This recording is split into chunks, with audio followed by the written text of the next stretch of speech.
ॐ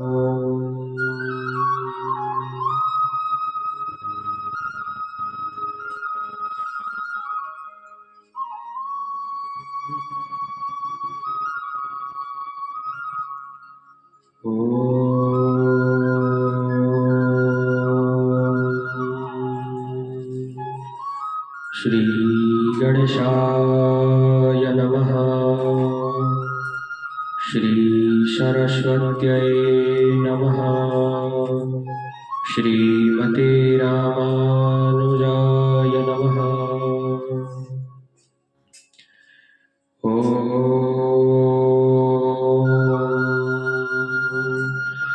नागेन्द्रहाराय त्रिलोचनाय भस्माङ्गरागाय महेश्वराय नित्याय शुद्धाय दिगम्बराय तस्मै नकाराय नमः शिवाय।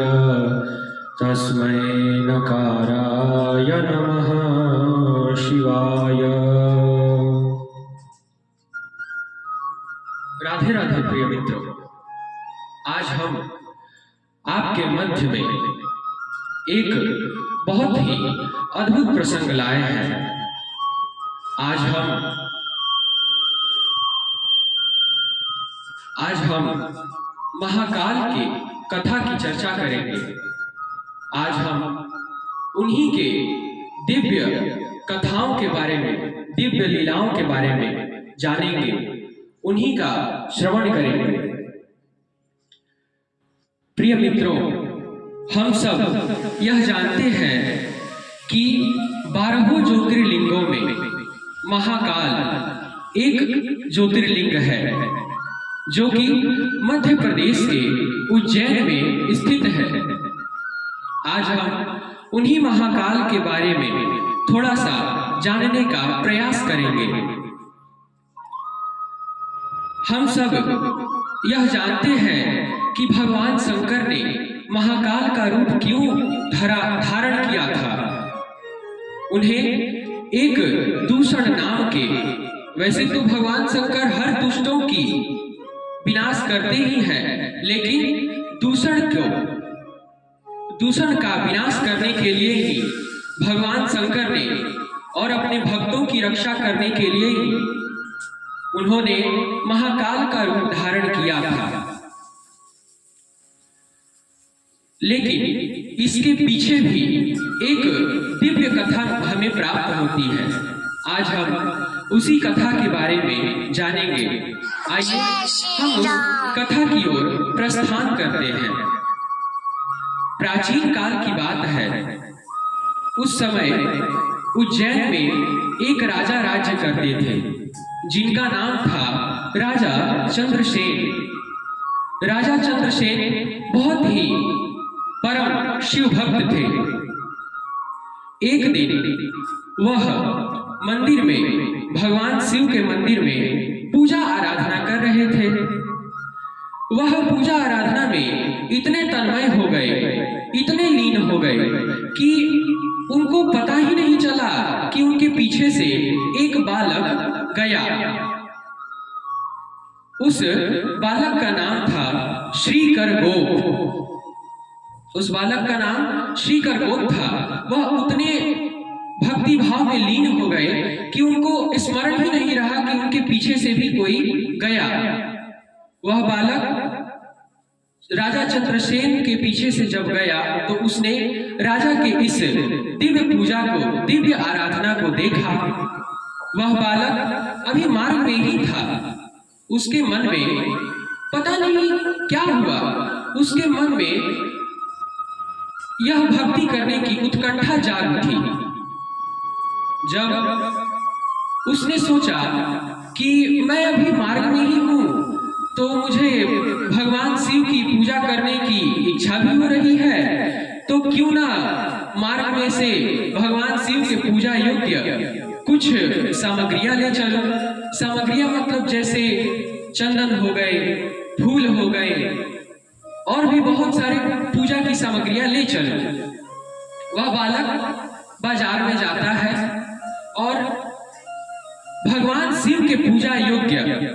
जो भी वस्तु होती है वह ले लेता है। अब वो तो ठहरा भाई 5 साल का बालक, अभी उसकी उम्र क्या थी, कुछ नहीं, लेकिन वो तो ठहरा भाई 5 साल का बालक।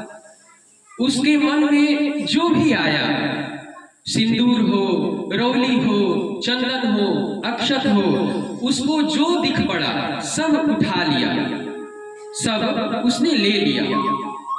और बालक जब अपने घर की ओर जा रहा था तो उसे मार्ग में एक बहुत ही सुंदर शिला दिखा।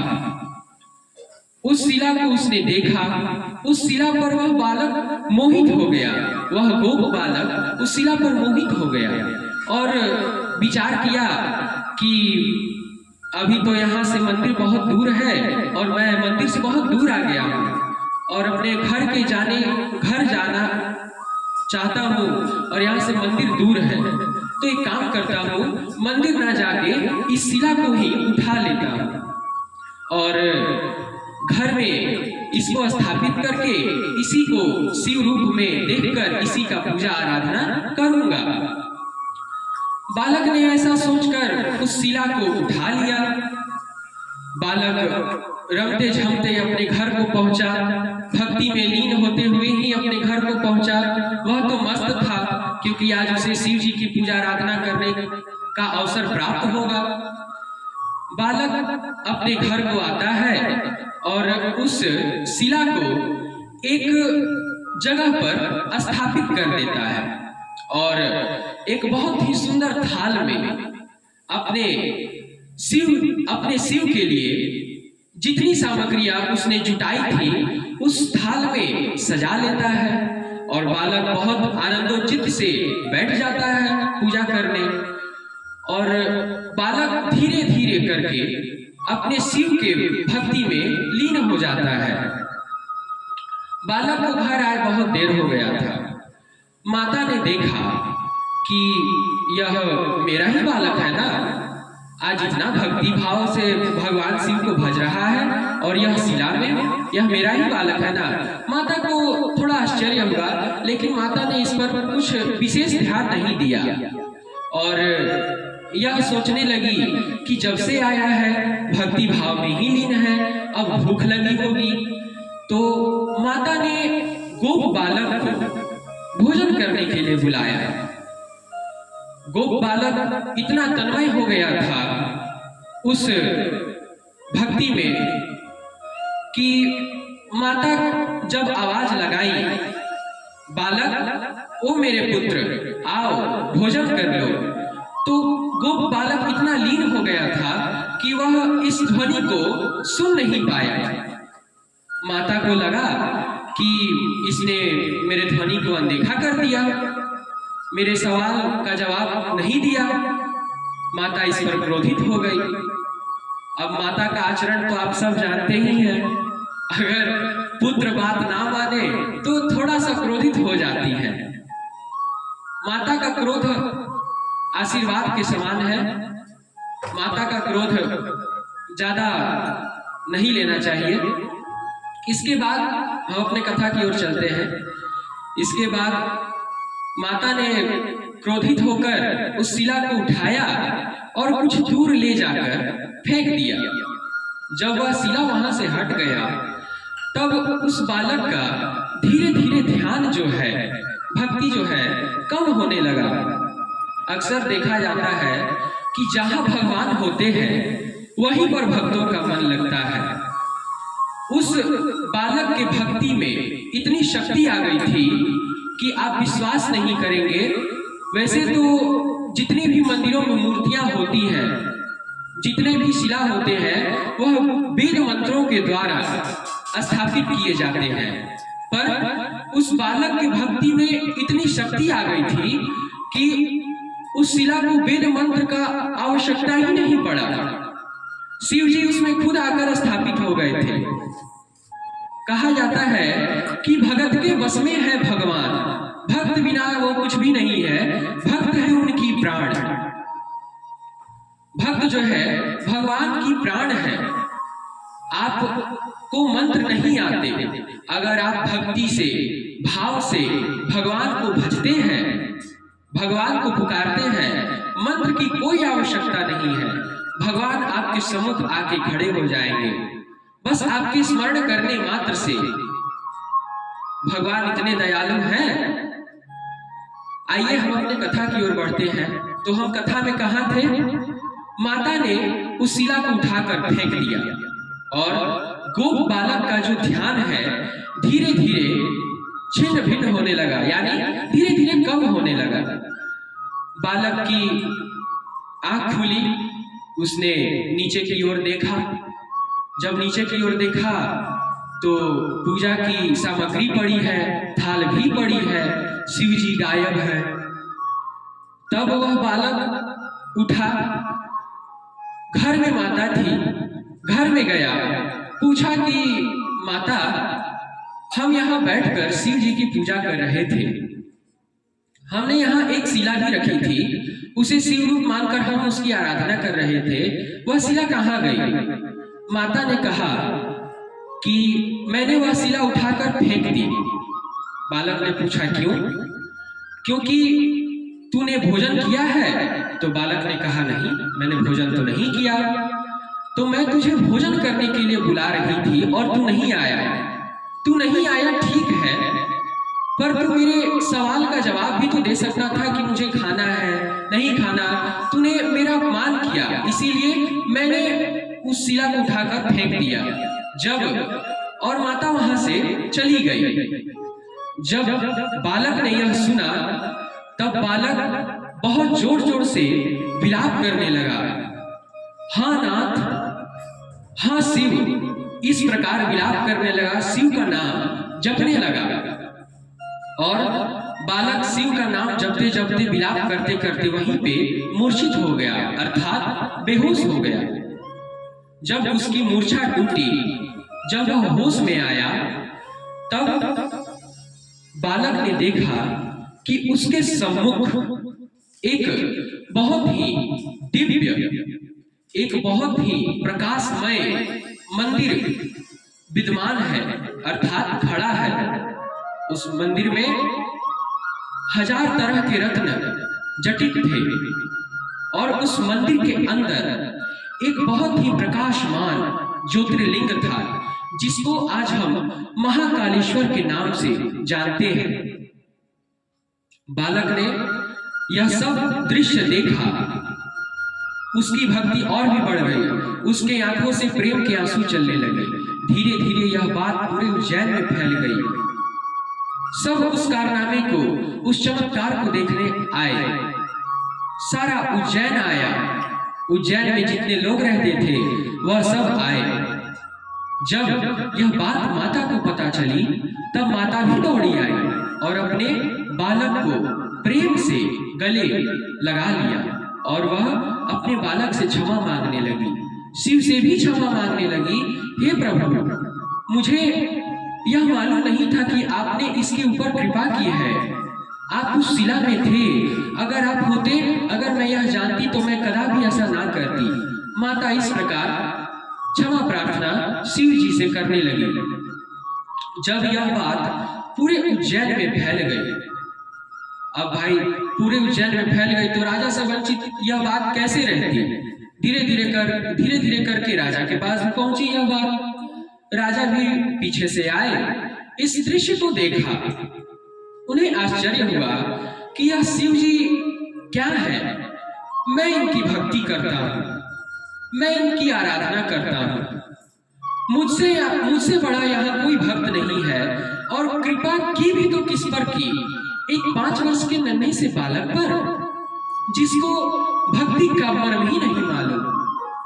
राजा चंद्रसेन को इतना घमंड था अपने भक्ति पर, लेकिन भगवान की जो भक्ति करती है, जो भी भक्त भगवान का भक्त जो होता है, अगर वह भक्ति करता है, अगर उसे अभिमान हो भी जाए, अपने भक्ति का हो या धन का हो, वह अभिमान ज्यादा देर टिकने वाला नहीं है।